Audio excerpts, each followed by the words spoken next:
And, I had Steppin with Marcus J. You heard that, right? You heard that, right?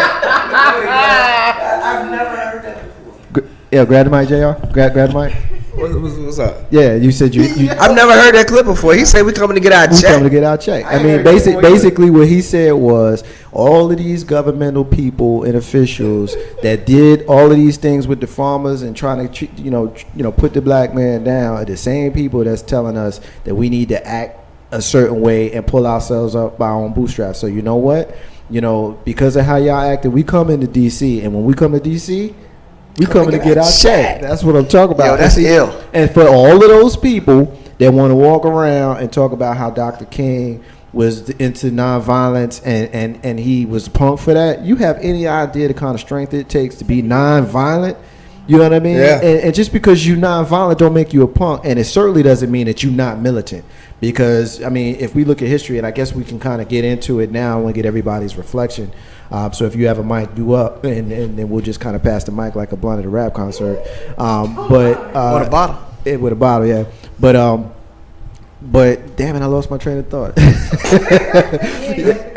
Yeah, exactly. It's all about that bottle. Yeah, it's all about the bottle. But yeah, I mean, the whole thing about him after the assassination of Malcolm X in February 1965 and the progression of the Vietnam War, you started hearing a change in his rhetoric, and you started hearing a level of militancy come out that you had not heard before when he started saying stuff like that. And so I think that we need to be mindful when we view Dr. King. JR, I want to come to you first. When we view Dr. King historically, we have this way of romanticizing the nonviolence, which he was definitely a strong proponent of. But I guarantee you, if you walked up to him and you punched him in his face, you was catching a beat down. That's just my personal opinion. So from him himself. So which and that's kind of how I'll start off the reflections. I want just everybody to kind of reflect whether on what you just heard or what you think about Dr. King as a whole. You up first, JR. That was definitely new for me. I'd never heard him say we coming to get our check. I like that. But it also points to the fact, on conservative talk radio today, I'm hearing a lot of people and a couple of radio hosts in particular saying that it would do the mayor of Richmond and President Obama good to listen to a Dr. King speech, because they would know how to proceed and they would know how much of a conservative he was. But then when you hear a speech like that, you say, well, maybe they need to go back and listen to that speech, because it tells a different story. And admittedly, being in school in Western Henrico County, where I grew up, you really don't get a lot of things other than the March on Washington, I Have a Dream speech, and things like that. They kind of cut out a lot of things, and so I would think that people would do well to look up more of his interviews and things now that we have more access to that. I mean, you can find a wealth of information, Brandy, out there on YouTube. I mean, a lot of these speeches I've had in my personal collection for a long time. Some of the stuff that you're going to hear tonight, that was one that I just kind of stumbled upon recently. The next one that I'm going to play is one that I stumbled upon recently, and then later on we'll play some of the more, shall we say, ones we've heard before. We're not playing all speeches, just short clips. But Brandy, when we kind of think about Reverend King, Dr. King, whether you want to address what you just heard or you want to kind of start off with your own reflection, what's your thoughts when you think of Dr. King? Well, my thoughts are coming up in Prince George County, Virginia. It's still kind of, we would have race riots in high school. I mean, where it was this 1997 that I graduated. In 1992, I remember the junior high and the high school. We're still having race riots in the school and whatnot. Over what? Who knows? It's a country county. I mean, there's farmland all over the place, but we were still going through that. I remember going to church. My Sunday school teacher, we called him Cousin James. I don't know how far down the line he is, because I don't see him at family reunions. But Cousin James, he would talk about marching with Dr. King and trying to explain to teenagers the importance of Dr. King and what he did, there were a lot of us that weren't paying attention. I'm just going to be honest. A lot of us weren't paying attention, but he was in his 50s then. So he's in his 80s now, and just to see him and see what he went through and how much power that he had in Prince George County to try to push through Dr. Martin Luther King's things. Now, looking back, I understand the importance of what he was trying to say. Carlton Banks, we know you also grew up here in the Richmond area. I don't know if that affects anybody's perspective, but we've got JR one part of Richmond and Brandy a little further south towards the Petersburg area. Why don't you share with the listeners what your perspective is and what your thoughts are initially when we think about Reverend Dr. Martin Luther King Jr.? My interesting or takeaways from Dr. Martin Luther King is the fact that he was a man who carried a big stick but spoke louder than that particular stick. A lot of things in his speeches were meant to make you think and react in a way that would push equality to the next level. Growing up wasn't a problem. I enjoyed hearing his speech. I made the mistake of not doing his speech justice during one time to actually recite his speech. So I think back to that time where I messed up, and I regret not giving him his just due and really portraying his "I Have a Dream" speech. So, but in school wise, so it was a good mix. I mean, we didn't have any problems, black or white, where I was. We'll get the newcomer involved here. Dre, what's your thoughts, man? I know you're listening, and just kind of give me your thoughts on Reverend Dr. King. Well, when you grow up in a small community like I did in Charles City, which is east and is known for historical plantations and hosts to slavery, think about the times that Dr. King reflected on improving that, not just improving slavery, but improving life as community, not just for the black community, but also for the white, also for the Native American community, and just bringing equal rights and equal liberties to other people.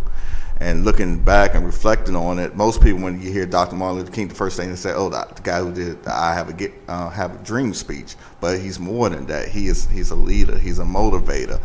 Dr. King was more than a person. And what people do not understand is that he held many occupations and were paid for none.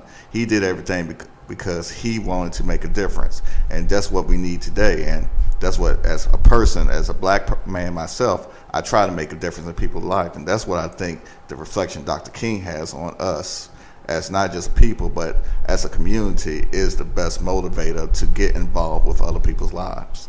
That's why we know that you and I, the resident Northerners in here, and we always kind of have a running gag about New Jersey versus Pennsylvania.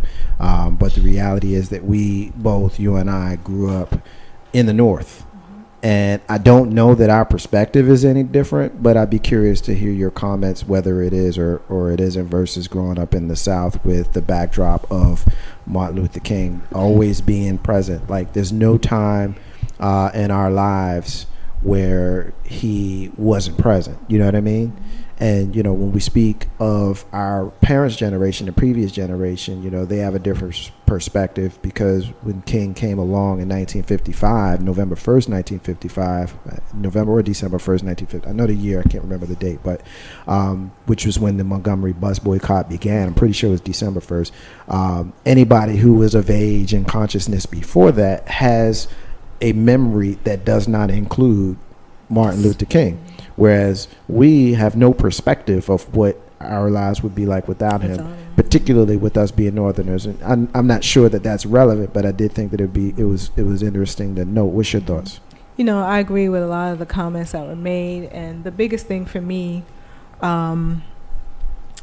is knowing that with all the work that he's done and all the fights that he's had to help, you know, us as a people and then some. The only thing you can do now is reflect and make sure you're doing your part to continue what he's done. The only thing we can do, you got to agree to get involved, like you said, in other people's lives, try to help make things better. We definitely need to do that, because our future for our kids does not look bright if we don't. And when you say that our future does not look bright for our, youth, you could not possibly be more right, Brandy. I want you in on this one first. We all like to party. We all like to go out and have a good time, and oftentimes when we go out, the only way that we know where we need to be going is if someone happens to give us a flyer. And so if you see a flyer about a party, you hope that it's visually it captures you visually and it makes you want to actually go to this party. Well, I got this article from The Huffington Post. Right. And it is about these flyers. I actually got this not just from the Huffington Post, but my man Big Rube also led me to this. We talked about it a little bit last week in my rant, and when Big Rube came across it, he was incensed by it. But it's an offensive poster that has been going around. That's not the only one, because again, we talked about this in my rant last week, and there's a lot of them that are going around. Brandy, I want you in on this one first. You got Freedom to Twerk Party that had been established to basically commemorate this weekend. The one that I saw last week said that it was the Free at Last party. The Free at Last party was free until midnight, and they're transposing Martin Luther King's face on these posters, basically. And the one that I saw last week, he had a king's crown hat on with gold chains, and his fingers was iced out. The one that's here in this particular one, and I'm trying to get a photo of it, but it's not coming up for me, but I'm sure the crew has all seen it. It's on my Facebook wall, where you basically see him kind of in a b-boy stance. I think all of us young folk, we know what the b-boy stance is. Brandy, what's your thoughts on it? I feel like it's straight disrespect. They have lowered the importance of what Dr. King has done by putting him on a flyer, dressed the way that they had him dressed. It takes so much away from what he did to bring us equal rights, and it's partially because these kids don't know anything about what happened back then. No one's telling them what's going on. It's not being taught in school, and I'm wondering where those flyers were, like what city. They've been all over the country. The one that I'm looking at right here was in Flint, Michigan. Now, the end of this story is that those people in Flint got so outraged that they ended up canceling this party. Yeah, I can't see that being a flyer that would be posted around the South. I can't see that happen. Even now, I can't see that happening. That wouldn't be a flyer in Montgomery, Alabama, or in Georgia, Atlanta, Georgia. I think people know better. But like you all said, like you all didn't go through as much in the North, or there's not a lot of people that know the importance of what went on, or were impacted directly with what went on in the South. So people up north don't really talk about it, then they'll think it's okay to do something like that. The young ones, at least. Big Rube brought this article to me, so I want to get him in here in the early part of the discussion. When you brought it to me and when you and I discussed it earlier, you were outraged because it was the first time to go off of what you told me that you had heard about it. And so I want to get your opinion. I also want people that are listening to us, if you want to be down and you want to offer an opinion, call us at 804-402-2893 to be down with us. 804-402-2893 is the number to dial. Big Rube, what's your thoughts, man? I mean, freedom to twerk and the Free at Last party, with superimposed photographs of Reverend Dr. Martin Luther King to sell these parties. I mean, I thought it was kind of messed up. I mean, Dr. Martin Luther King with a gold medallion on, giving the West Coast sign. I mean, I don't know how I'm feeling about this, especially, I thought it was pretty crazy that anybody would even have the intestinal fortitude to do such. I want to give a shout out to a bunch of people that are listening to us. Joy is checking in. Joy says that the flyers were awful. I want to shout out everybody that's listening to us on social media. We know we got people listening to us in Richmond, Virginia. We got people listening to us in Jersey City, New Jersey. We got people listening to us in Stoning, Massachusetts, Charlotte, North Carolina, and Chicago, Illinois. We see y'all out there on social media. We appreciate y'all support here for us at LegacyInternetRadio.com. The next direction I want want to go into, and I know everybody didn't get a chance to really get in, but I want to introduce certain things, and feel free to go back to the poster if you have something on that. But I want Carlton Banks on this one first. I also, knowing that you grew up in the South, I grew up in the North, and I'm going to comment on this as well, but we seem to look around our country and we see that Martin Luther King Street, Martin Luther King Boulevard, Martin Luther King Drive, they're always in neighborhoods that don't appear to be in the best condition. Oftentimes they seem to be in some sort of disarray. I could speak to Dr. Martin Luther King Drive in Jersey City, where I grew up. People don't even call it Martin Luther King Drive. It was renamed early in my youth, and they still call it Jackson Avenue. They still, to this day, call it Jackson Avenue. And when I say they, I mean even the young people, because they're getting it from the older people. Like, they don't respect the name of the street being Dr. Martin Luther King Drive. And you can go whatever town you want, and Dr. King Drive's kind of always in the hood, and it always looks a mess.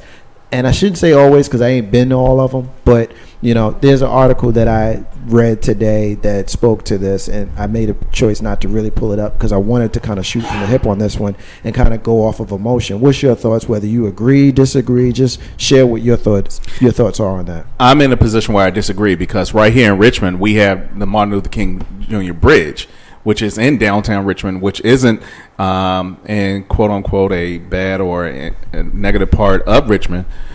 So I can say that's the case for every standpoint. It's not the 14th Street Bridge. Yeah, where that? It's downtown Richmond. Hold on, I'll look it up. But I mean, downtown Richmond ain't exactly the nicest part. Behind VCU? Is it behind MCV? Grab a mic. Which direction you going? Then yeah, it's behind VCU, but down from VCU. Hold on, I'll look it up.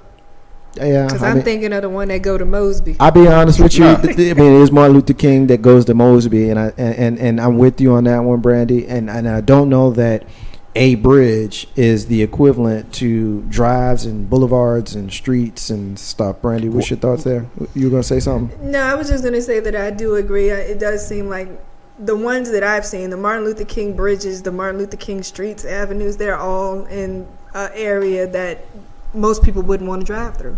That's all I was going to say.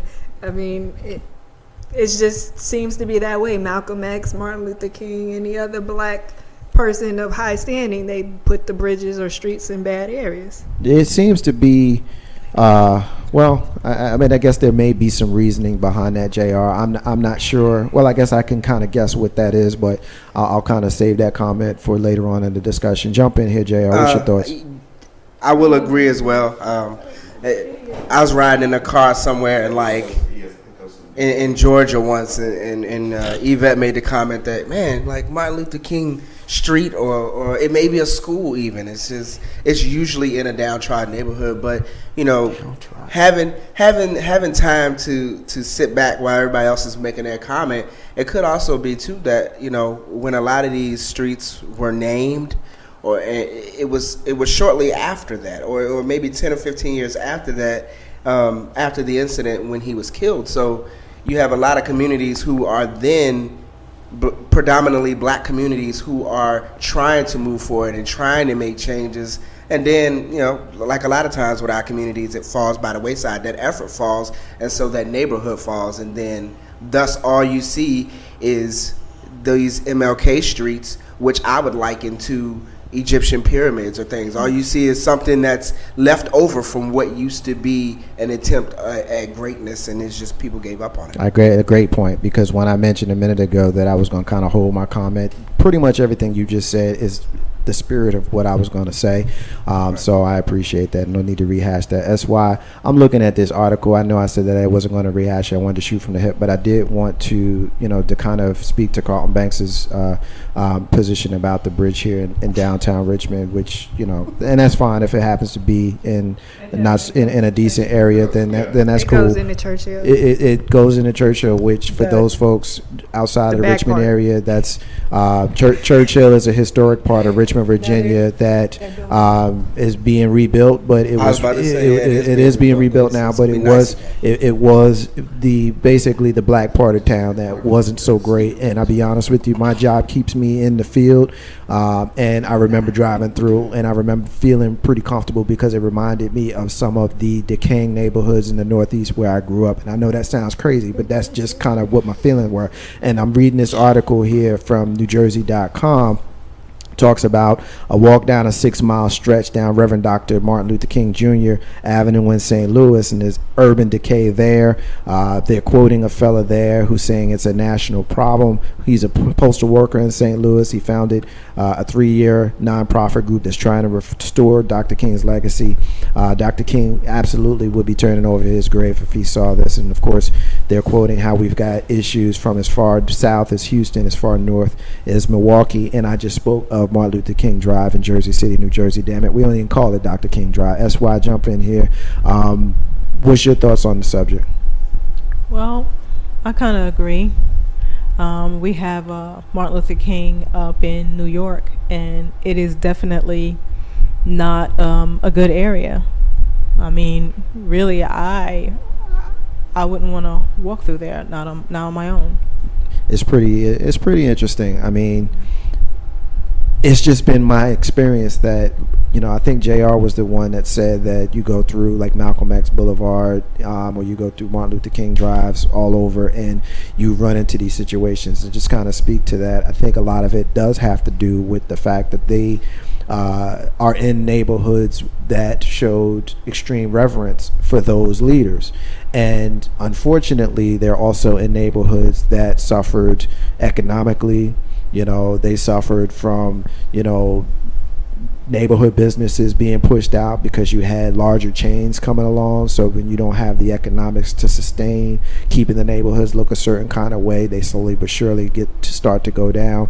And so, I think that's interesting. Ain't no how Steppin, Marcus J. Again, if you want to be down, call us at 804-402-2893. Continue to hit us up in social media. I know that there's multiple areas in social media where we can be found, so feel free to either hit us up in the MixLR. You can hit us up in the Facebook pages or personal pages, text us, whatever you want to do. I also want to take a different turn, keeping with Martin Luther King here. Oliver Stone recently announced that he is no longer going to be involved in the Martin Luther King biopic. And the reason, Big Rube, he decided that he didn't want to be part of the biopic is that he didn't want to, quote, whitewash history.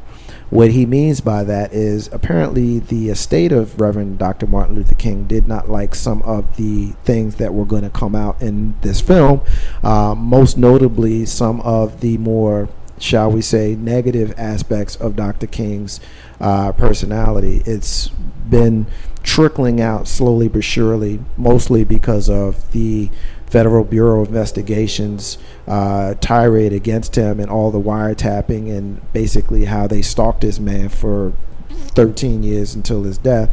You find out through a lot of that Martin Luther King had girlfriends. He was an adulterer, and that's not something that the apologists want to hear. Those people that want to put this man on a level of deity, they don't want to hear that he smoked cigarettes.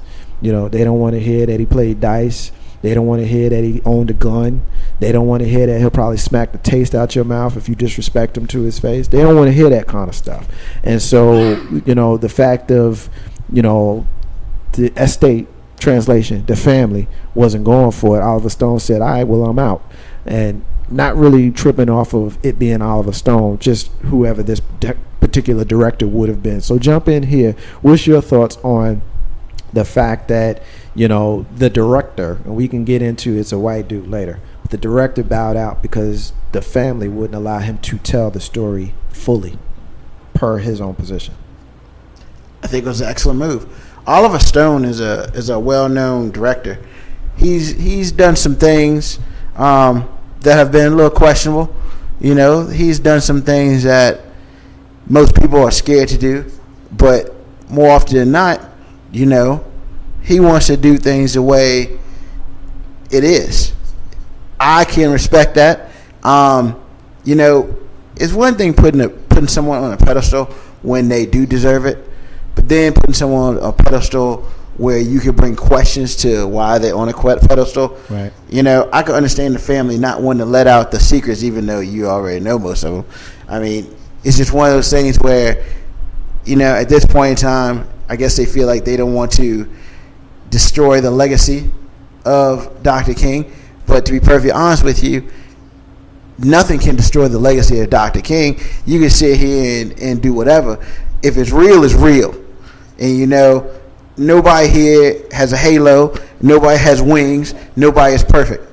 And if they do come out with a Dr. King movie and they illustrate him as the perfect man, that's not doing due diligence to him. Right. And I don't think that's right. So, you know, personally, whatever you would have gotten with Oliver Stone, it would have been legit. It would have been real, you know, because it's either true or false with him.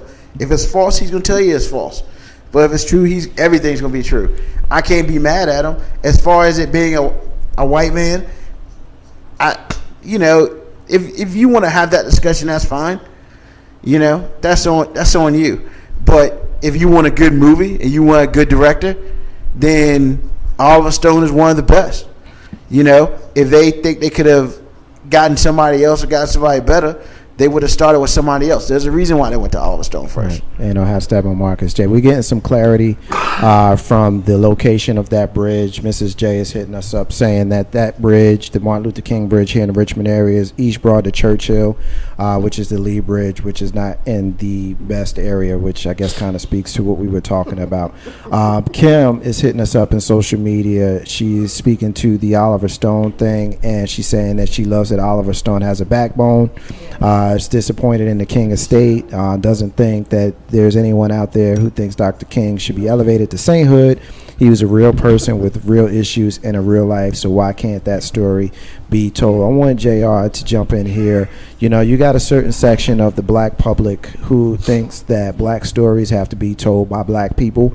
You had a lot of people who had issues with the monument that was erected to Dr. King up in D.C. being erected by a Chinese organization as opposed to not only an American but a black American, and just kind of want to introduce that to the discussion. Me personally, I didn't think Malcolm X was a good movie because I think Spike Lee left too much out of it. It was already 3 hours. I get it. But when you do a movie about Malcolm X and you never once reference his sister Ella, that's just disingenuous to me because she was his mother figure who helped shape not only his early thought process, she raised him, and when he came out of prison, he led her to the Nation of Islam. They never once mentioned her. I bring that up to say that you ain't got to be black to tell a good story about black people.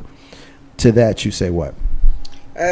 You know, you don't have to be black to tell a story about black people, nor do you have to be black to build a monument to a black man. I think sometimes we go a little overboard.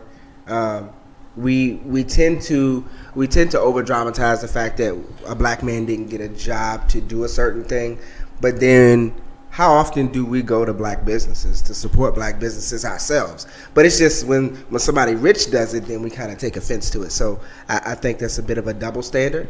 As far as Oliver Stone goes, I have really no real problem with him backing out on the, you know, opinion that they're not going to do it the right way. But, you know, I'd also be interested to say how many other movies has he done where he had no problem staying on the project because you know, due to any whitewashing. It doesn't seem that people have any problem whitewashing everything else. So this any difference? I could dig it. Priscilla says, would the family have a easier time swallowing it if it had been a black director? I think that's a very good question that I don't know that we'll ever get a full answer to. But there's some folks that actually really, really feed into that. You know, you got to do it all black or don't do it at all. I understand the logic, but there's certain things that it really shouldn't matter. If you're going to get a good product, and you get a good product. Of course, I absolutely 100% support supporting your own first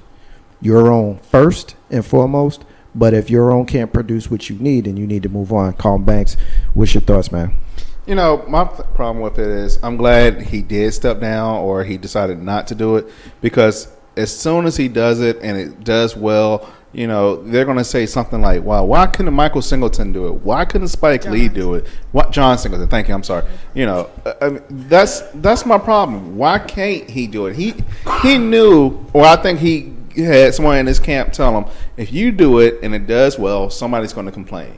If you do it and it doesn't do well, somebody's going to complain. Why take on that headache if I can avoid that headache? And I think he made a good decision, period. I think we get to a point where I agree somewhat with JR when, certain things don't matter, because at the end of the day, when it comes down to entertainment is one area where, I don't think a lot of people is tripping off of black and white. You know what I mean? When you turn on the movie, I think we all ran out to see certain movies, that are led by white folk, just like they run out to the movies to see certain movies made by black folk. When you turn on your television and watch sports, you don't care who's good. 15 years ago, we all watched Mark McGwire and Sammy Sosa, and I don't think anybody cared that one was a white dude and the other one was Latin American. You was entertained by what was going on. And so there's certain levels where you can kind of take that turn, but it's tricky. It's real tricky. Ain't no how step with Marcus J. Couple of quick things I want to kind of transition from Martin Luther King to our current president. And a lot of people, we were seeing a lot of the pictures that were coming out, particularly when President Barack Hussein Obama was elected, and they were doing, photographs that were alluding to him being the fulfillment of prophecy, which, I got serious issues with people who believe that. But, we can talk about that another time. But let's kind of get into that. If anybody wants to kind of tell me what their thoughts are with regards to us now having a black president. Does it matter? Does it not matter? Is it actually, the fulfillment of prophecy? Are those people tripping? Am I tripping for not seeing it that way? I mean, anybody want to grab a mic? Brandy, you got it in your hand. JR, what's your... I wouldn't go so far as to say it's the fulfillment of prophecy, because I never heard Martin Luther King when he said, I've been to the mountaintop. He didn't say he saw Barack Obama on the other side. Right. So, you know what I'm saying? Like, I take a little bit of issue with that. And his wife is fun. For real? Like, but no, so, I take issue from that aspect. From the other aspect, I wouldn't say a fulfillment of prophecy, but I will say Dr. King was definitely right in what he saw as a pathway to where we will be. I don't think we're at where he said we will be, but I think we're definitely on the way to that. Big Rope. I got to be the sacrilegious one here. Speak your mind, brother. I guess his words led us on the pathway we should have been, as far as him predicting everything and stuff like that.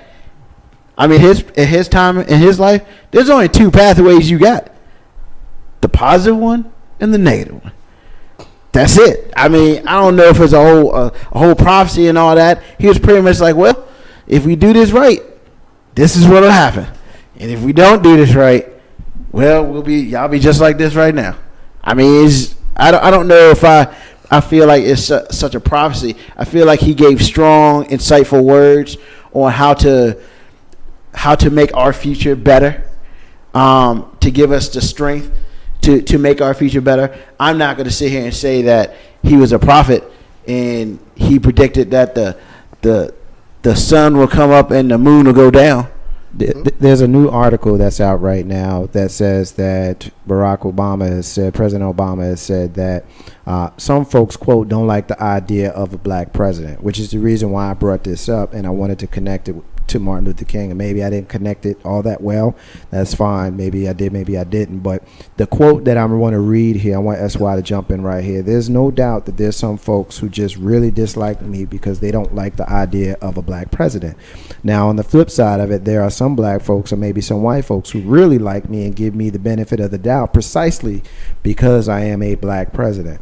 And so when we reflect on Martin Luther King Day, when we know that one of the greatest things that he spoke of was the equality of all men, and we see that a black man in 2014 for the last several years has been the president of the United States.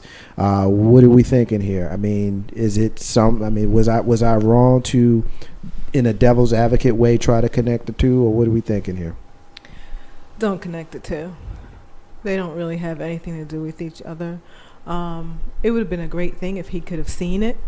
Barack become president 2 terms.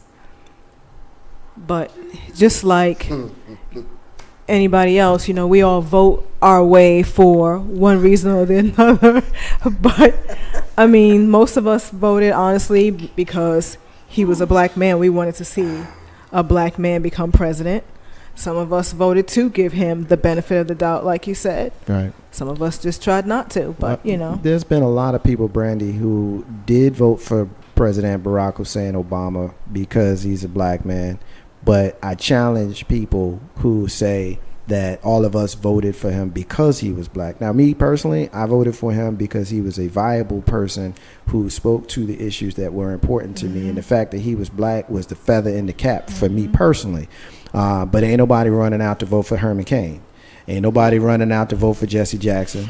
Ain't nobody running out to vote for Al Sharpton. All 3 of which ran 2 on a Democratic ticket, which black folk always like to vote for, because they always like to run and vote for the Foxes, even though the Wolves come right out and say they don't like you.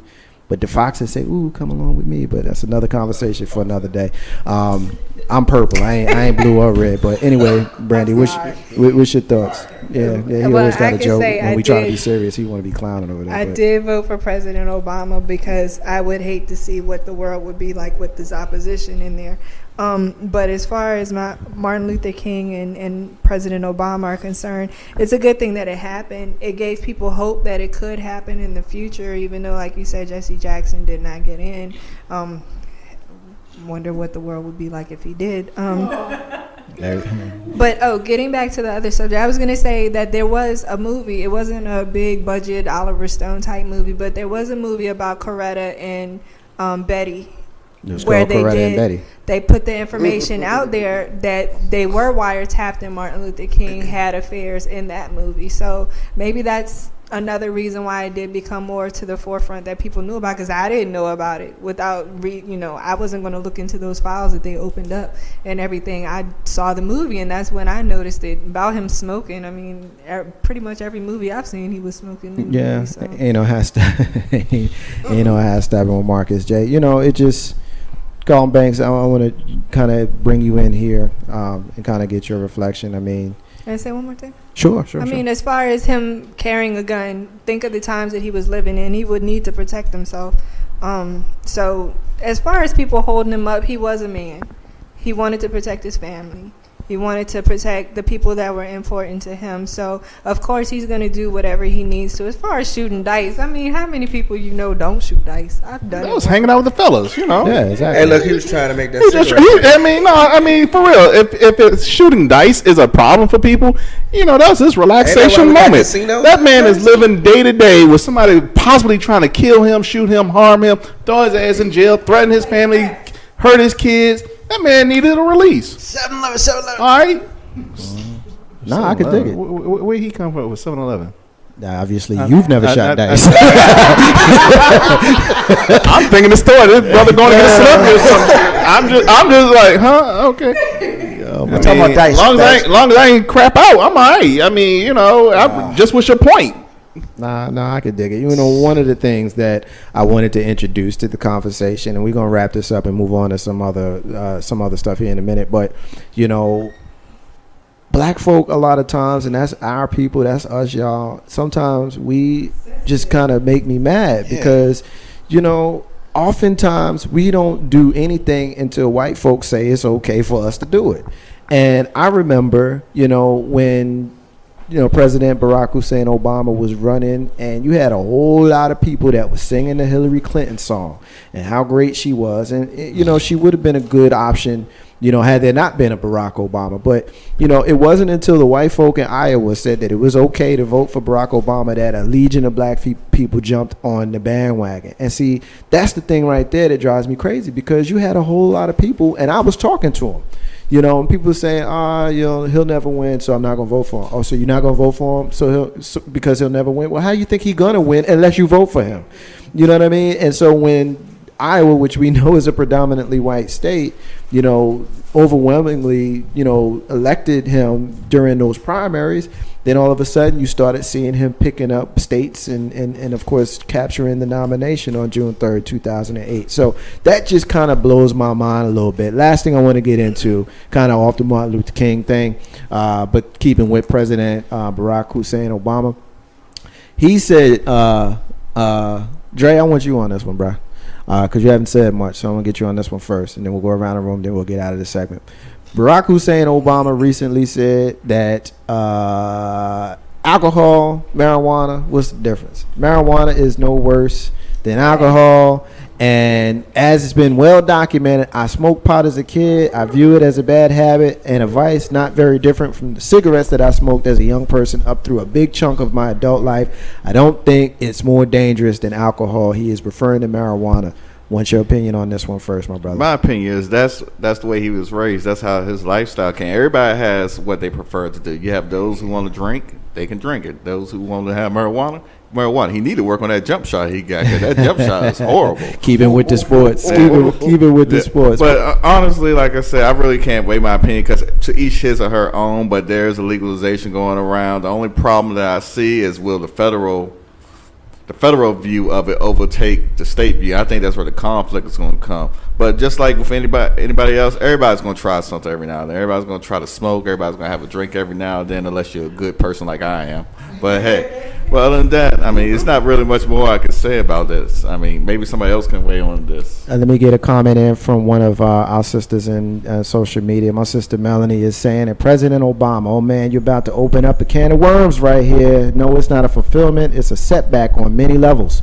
There is no connection between those two articles, but MLK would be putting President Obama's feet to the fire right now. By the way, people, the Electoral College got him the House along with the lobbyists in Wall Street. The backstory on President Obama is interesting, but she's going to stop there. The illusion of inclusion is very powerful. There's definitely a lot of illusions there that she's speaking to. Big Rube, you making the face like you disagree. What's that about? I'm not. No offense. I'm just not a fan of people who assume someone who's not here anymore would do to someone who's living. I'm not a fan of that. Well, let's debate this. Let's go back and forth on that one because I would tend to agree with her. So I don't want to speak for you, Melanie. If you want to get in on this, call us at 804-402-2893 or keep talking. But I want to debate this with you, Ruben, because we know that, you know, Dr. King lived through at least 4 or 5 presidents, and he had the ear of them, and they sought counsel from him. Most notably Kennedy and Johnson. And we know that the Civil Rights Bill was signed in large part because of the influence of Martin Luther King. So why wouldn't we think that it's logical to assume that he would hold President Obama's feet to the fire, especially when there's a large section of black people who have issues with this man because he has never, I shouldn't say he has never, let me rephrase that. He hasn't sufficiently come right out and said, this is for y'all black folk. A lot of the things that he does is aiding the black community, and you kind of have to be an intellect to see it, but people want him to say this for y'all black folk, and our community and our leaders are one of the few leadership groups that he did not meet with. He met with the gays, he met with the Latinos, he met with a lot of the Jews, he met with a lot of groups, you know, and I don't know that he's met with a lot of black groups. So to that you say what? I say so because he's a black president, he's automatically going to throw our country into civil war, be like, yo, black people, this for you. Because that's exactly what would happen if he were to do such a thing. But see, that's the difference between our people now and our people 50 years ago, because 50 years ago, we were on the front lines of the issues of this country, and a lot of the things that we got that came out of the 60s that we fought for are benefiting other communities. And so if everybody else gets to have a seat around the table of the White House, then why the hell can't we? Brandy? No, I was just speaking to what he was saying about, or what y'all were saying about the Civil War or whatnot. Our people would be cool, but it's those other people that would have a problem. Well, that's why a Civil War would start. Yeah. Because it would be those people versus our people, and Lord knows we need another one of those. I mean, Look what happened the last time. I'm just saying, you know, I guess my thing is like, we've just sat here and talked about how the man has faults, just like every person has faults. Yet we're expected for him to, if he has had faults in his way, for him to come up and basically be like, you know, Barack, that's not a really good idea, with his finger in his face, and I don't think you should be doing that. I don't think that anybody is saying that that's the way it would have been. And we're speaking of personal flaws. That's one thing. But if we're talking about being critical as to the way you govern and how you erect policy, I think that's fair, especially given the history and the historical context that which we speak of Reverend King, because we just laid it out. That's what he did, and that's how we got some of these positive bills passed 50 years ago. No, I mean, my point was, if we went out and we expected President Barack Obama to say, this is for my people, then that's going to create some problems. Exactly. And that's what my I'm point. saying. Was Why does he have to even say that? That's what exactly. Like, wait, can't we take a little ownership? Like you yourself, you say, hey, look, you got to be a little bit smarter than that to see. But that's that what I this alluded is for to. us. Absolutely. And you do that. And so why can't the rest of the people pick up a newspaper, like flip on your app, like switch over from Facebook, go to the Huffington Post, go somewhere and get some information. You know what I mean? Like, yeah, and like, don't go to InSpace and all he that has other to crap. say this is for black people. Like I really don't. And another thing, a reason why I think he doesn't say this is for black people, because a lot of times, like nowadays, it's black and white, but it's also class too. And It's a lot of times, if he's softballing something up for class, we know there's a lot of black people in that bottom class, and so we should know, hey, look, he's throwing us a softball here. Like let's go up and let's knock this out. And that's what let's take advantage of some of those. That's what I was what I was alluding to when I mentioned how there are a lot of things that are subtle, and if you can pay attention, you can see that these things, like not the Obamacare. I can't. What was the correct term for it? You're talking about the Affordable Care Act? Yeah, Obamacare is not something we use. I know, but I lost the actual phrase in my head for a second, which we know overwhelmingly benefits people in lower income classes, which is where a lot of our people reside. Big Root. I mean, yeah, I feel like that the fact that I can't say it's not all, it's not most. Is some people are just waiting for him to be like, this for y'all, my ends.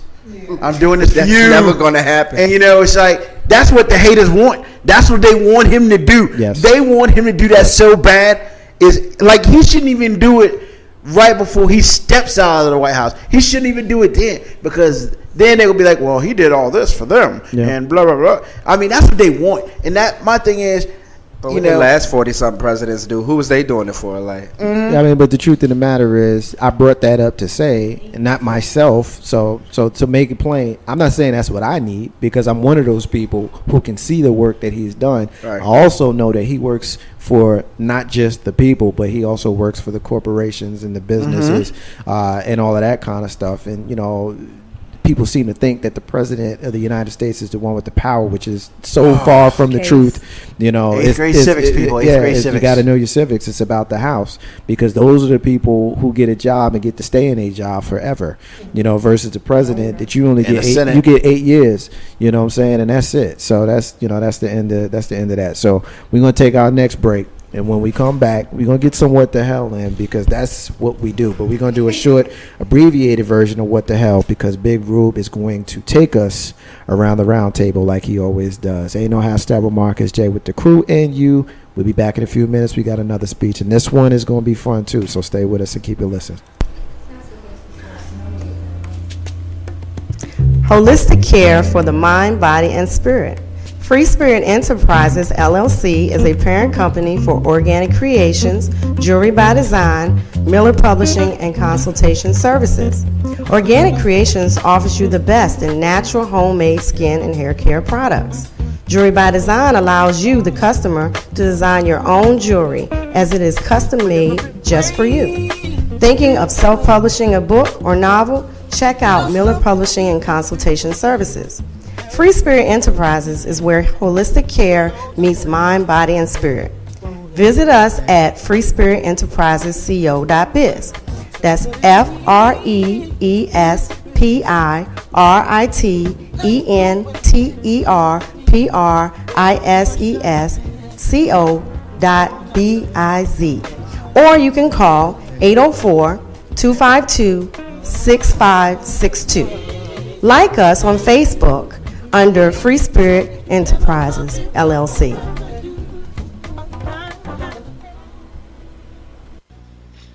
I come here tonight and plead with you.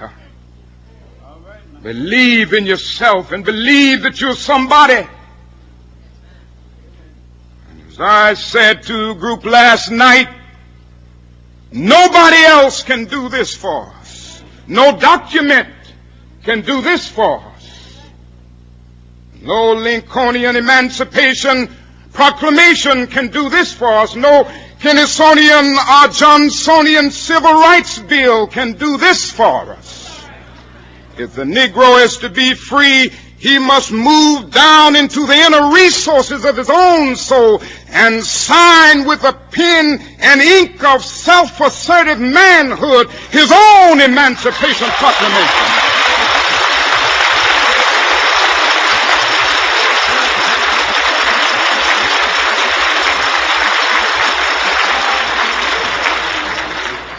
Don't let anybody take your manhood. Be proud of our heritage. As somebody said earlier tonight, we don't have anything to be ashamed of. Somebody told a lie one day. They couched it in language. They made everything black, ugly, and evil. Look in your dictionary and see the synonyms of the word black. There's always something degrading and low and sinister. Look at the word white. It's always something pure, high, and clean.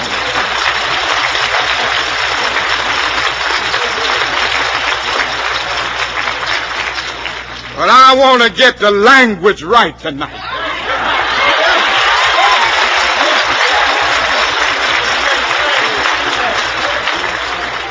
I want to get the language so right that everybody here will cry out, yes, I'm black, I'm proud of it, I'm black and beautiful.